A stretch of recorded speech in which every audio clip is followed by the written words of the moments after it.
Good morning, students. In last video class, you learnt about water absorption from roots to xylem in a lateral direction. In this class, you are going to learn about the mechanism of distribution of water inside the plant.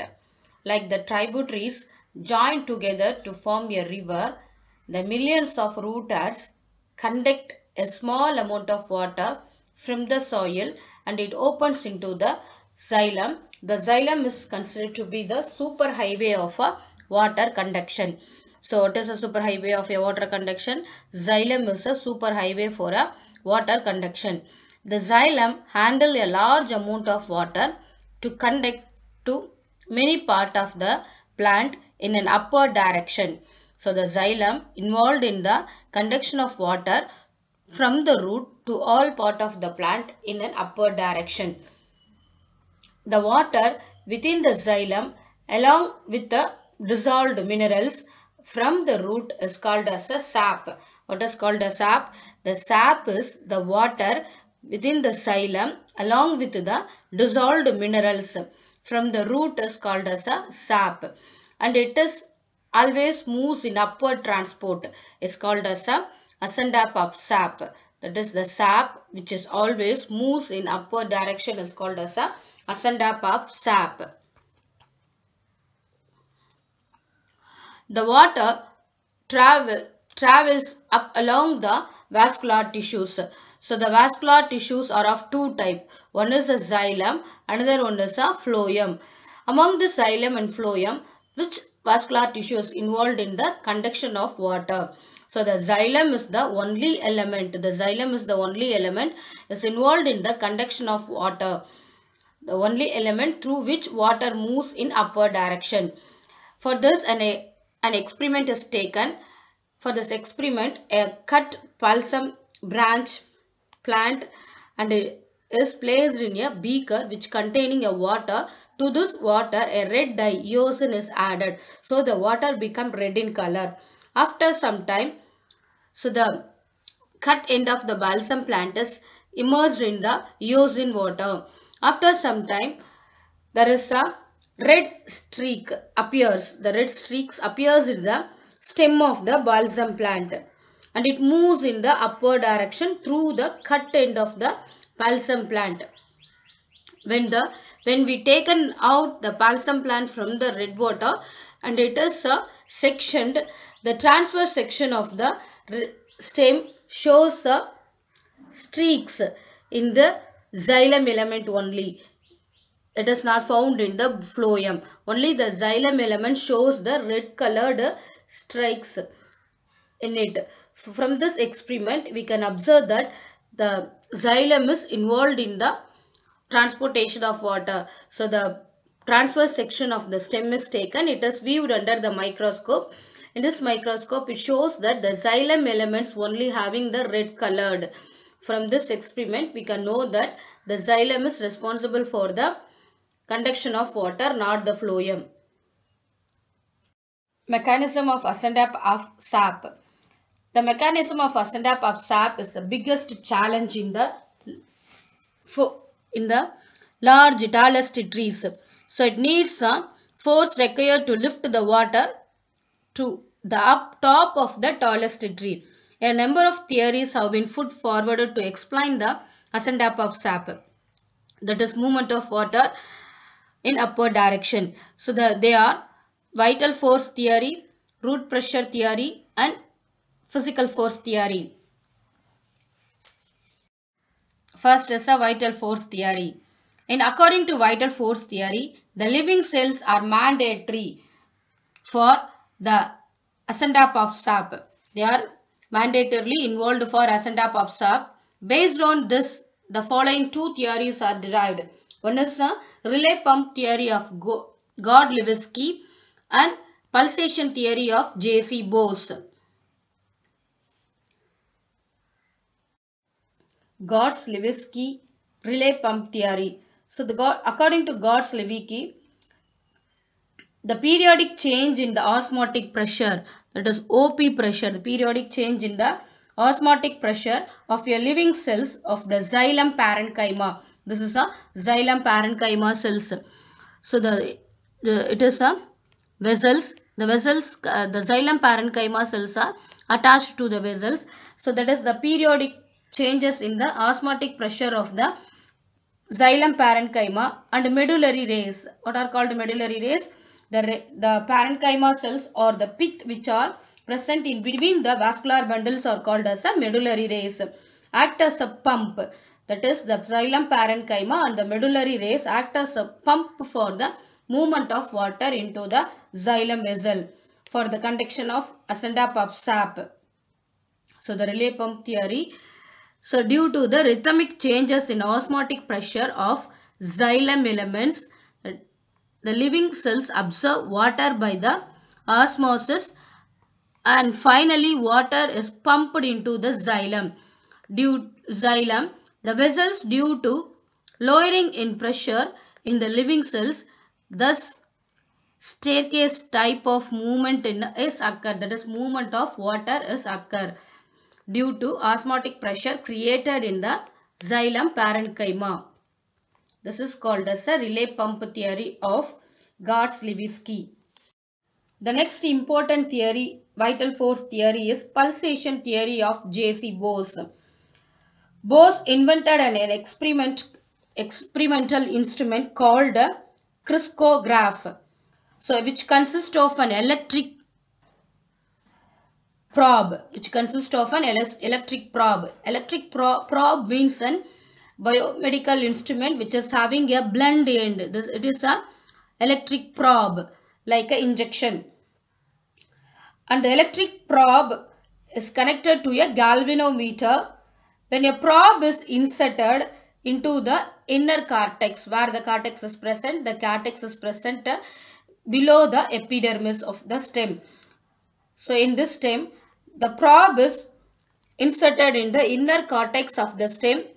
The galvanometer showed high electrical activity. Bose believed a rhythmic pulsation, like a rhythmic contraction of heartbeat, like the here rhythmic pulsation movement of the inner cortex, like our heartbeat. Inner cortex like a pump, similar to the beating of the heart, is responsible for the ascent and puffs of the, that is, the inner pulsation created in the cortex is responsible for the ascent and puffs up, that is, movement of water in the upward direction. He concluded that the cells associated with the xylem exhibit pumping action and pumps the sap, that is water with the mineral salt, laterally into the xylem cells. This is called as a pulsation theory. That is, the rhythmic pulsation movement created in the inner cortex causes the movement of water into the xylem. The xylem is responsible for conduction of water in the upward movement.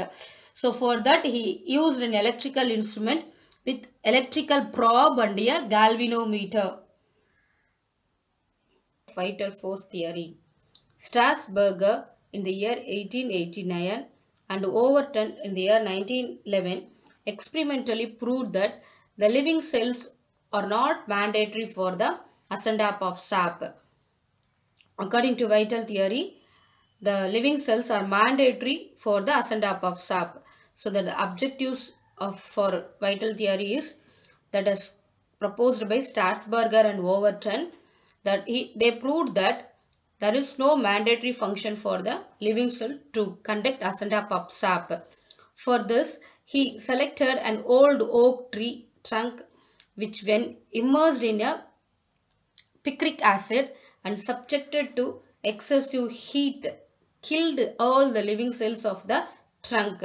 The trunk means a stem region. The trunk which dipped in the water, the ascent of sap took place. So when the tall tree stem is taken and it is immersed in the picric acid, and after immersed in the picric acid, the stem part is kept in a heat so as to kill all the living cells in the trunk. Later, the trunk is dipped in the water. The ascent of sap took place.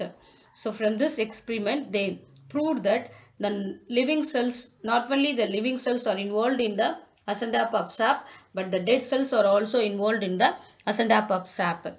Its pumping action of living cell should be in between two xylem elements vertically and not on lateral direction or lateral side. Root pressure theory. If a plant which is watered well is cut a few inches above the ground level, the sap exudates out with some force. This is called a sap exudation. The sap exudates from the cut end of the stem is called as a exudation or bleeding. Stephen Hales, father of plant physiology, observed this phenomena and coined the term root pressure. Stokes in the year 1956 defined root pressure as a pressure developing in the trachary element. Trachary element is one of the conduction element of the xylem, trachid. The trachary element of the xylem as a result a metabolic activity of the root. That is, the pressure is developed in the trachary element of the xylem as a result of metabolic activity of the root. But the following objections have been raised against a root pressure theory. First one is a root pressure is totally absent in gymnosperm, which includes some of the tallest plant only. So the root pressure is totally absent in gymnosperm, which include some of the tallest plant. Second point, there is no relationship between the ascent of sap and root pressure. For example, in summer, the rate of the ascent of sap is more due to transpiration, in spite of the fact that the root pressure is very low. During summer, the root pressure is very low, but transpiration rate is high. The plant absorbs the water by means of transpiration pull only. On the other hand, in winter, when the rate of ascent of sap is low, but the root pressure is high. So these are some of the objections of a root pressure theory. The third one is the ascent of sap continues even in the absence of root. So there is no root, means even the absence of root, the ascent of sap takes place. Fourth point, the magnitude of the root pressure is about only 2 atmosphere, which can raise the water level up to few feet only, whereas the tallest trees are more than 100 meter high. So the root pressure is not able to conduct the water in long or huge trees. So these are some of the objections of the root pressure theory. Third one is the ascent of sap continues even in the absence of root. So there is no root, means even the absence of root, the ascent of sap takes place. Fourth point, the magnitude of the root pressure is about only 2 atmosphere, which can raise the water level up to few feet only, whereas the tallest trees are more than 100 meter high. So the root pressure is not able to conduct the water in long or huge trees. So these are some of the objections of the root pressure theory. The next theory is physical force theory. In physical force theory suggests that ascent of sap takes place through the dead xylem vessels and the mechanism is entirely physical and living cells are not involved. So according to vital force theory, the living cells are involved in the ascent of sap, but physical force theory says that there is no involvement in the living cells for the conduction of water. Only the dead xylem vessels are involved in the ascent of sap. The first theory is a capillary theory and imbibition theory and cohesion or tension tension theories are some of the physical theories which explain the ascent of sap. Capillary theory. Boehm in the year 1809 suggested that the xylem vessels work like a capillary tube. So the xylem vessels work like a capillary tube. This capillarity of the vessel under normal condition, atmospheric pressure is responsible for the ascent up of sap, that is the movement of water in upward direction. This theory was rejected because the magnitude of a capillary force can raise water only up to a certain height.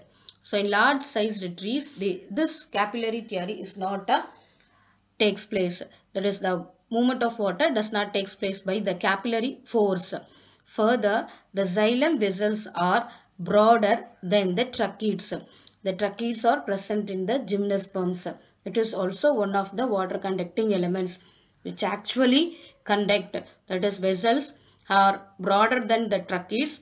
Because of that, they actually conduct more water, and against the capillary theory. So the vessels have the ability to conduct more water against the capillary theory. So the capillary theory was a rejected theory.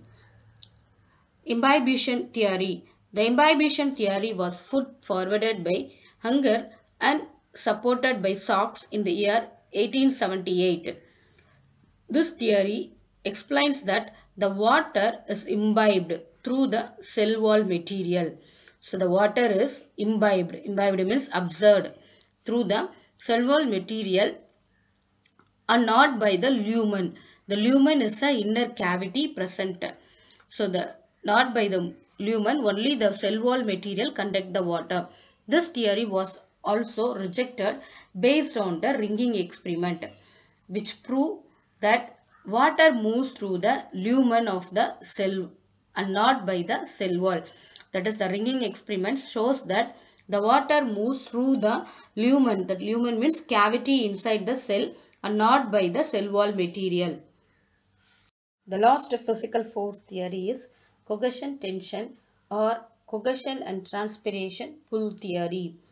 The cohesion tension theory was proposed by Dickson and Joly in the year 1894 and again put forwarded by Dickson in the year 1914 and 1924. This theory is based on the following features, that is, strong cohesive force or tensile strength of water, that is the heavy strength of the water, or strong cohesive force or traction force causes the movement of water in upward direction.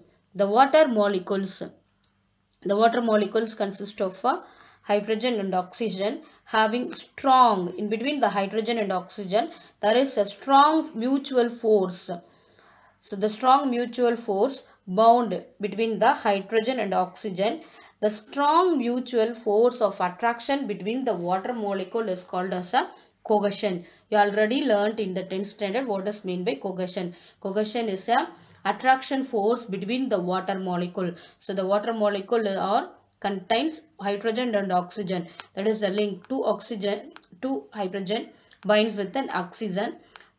This strong mutual force is called as a cohesion. So the water molecules having the strong mutual force of attraction is called as a cohesion force, due to which they cannot be easily separated from one another. Due to the mutual forces, the water molecules cannot separate one another. Further, the attraction between the water molecules and the xylem element is called as adhesion. Adhesion means attachment. The water molecules attached to the xylem element is called as adhesion. This cohesion and adhesion attachment force together works to form an unbreakable continuous water column to form in the xylem. This magnitude of the cohesion force is much high, about 350 atmosphere, and is more than enough of ascent puffs to move the water in the tallest tree. So that is, the force between the cohesion and attractions create a magnitude at much high at 350 atmosphere, and it is more enough for the plants to conduct water in the upward direction in huge trees. So due to the adhesion and cohesion force, the ascent up of sap takes place in the huge tree. The next, continuity of water column in the plant. Continuity of the water column in the plant. Continuity of water column in the plants. An important factor which can break the water column, in the introduction of air bubbles in the xylem. The gas bubbles expand and displacing water within the xylem. Displacing the water within the xylem element is called as cavitation or embolism.